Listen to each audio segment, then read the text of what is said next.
Ako na kanyamuneza karanze ibirori byo guhimbaza umunsi mukuru wa Noël ku bana bantahonikora n'imfuvyi bo mu gisagara ca Bujumbura basanzwe bafashwe mu mugongo n'ishira hamwe ANSS SANTE LUS.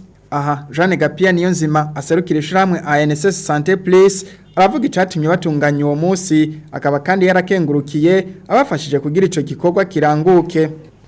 Nariko ndaganira n'abana hanyuma umwana ndamubajije hari umwana nabajije bose mbere imbega umunsi mwamukunda mu mwaka no yuhe umwana aravuga ati uwo nkunda ntawo nzi muga ndazi umunsi ndanka Noël ndamubajije igituma acambye ati uwo munsi n'abana abavyeyi bakenye cyane bararonka n'agafana birambabaza cyamvuga nti ndabemereye ko mutazosubira kugira ku gahinda nukuri Imana iranyumva izomfasha. Tumaze imyaka igera 10 uwo munsi mukuru tuwukora tutarenze kuvunika kuko nabonanye n'utwara antepetrol Imana imuhezagire ndamubwiye iyo ingene naganiriye n'abana acambwira ati nukuri ico gikorwa ndacishinze ku mwaka nzoza ndabaha uburyo bwo kugira umunsi mukuru abo bana. Eka n'ubaserukiye abo bana akaba yarakengurutse ico gikorwa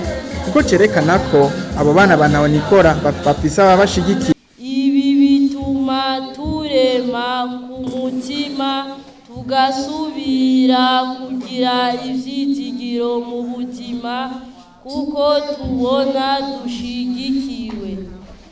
Vyongeye turabona ko dufise agateka nk'abandi bana.